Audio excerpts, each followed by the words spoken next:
Watcher, welcome back to the channel. I'm Ian, this is Essential Handyman.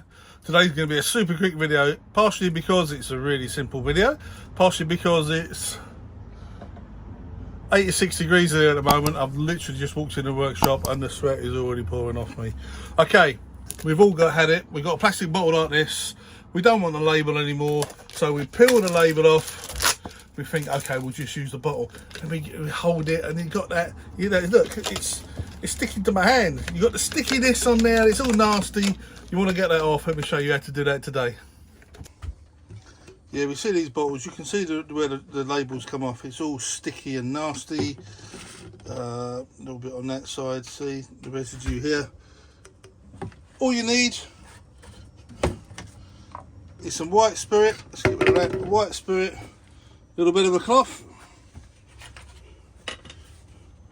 This is just a little bit of kitchen roll folded over three times, so you got the small area. Pour some white spirit on. You want a fair amount on there. It wants to be wet.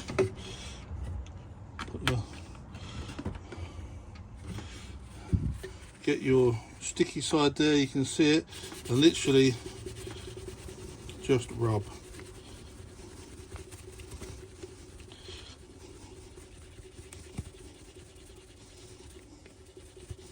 Takes a little bit of elbow grease. It's not hard, it just needs going over again and again and again and again and again. And there you have, there's one side done, completely plastic, the sticky stuff's all gone. Just got the other side now to do. There we are, been in the workshop about 2 or 3 minutes and the sweat is dripping off my face. Easiest thing in the world, you want to get those labels off. Get yourself a little bit of white spirit, just a little bit of a cloth, rub it on there, hey presto, it's gone. Nice quick video for you. Hope you enjoy your weekend. God bless, see ya.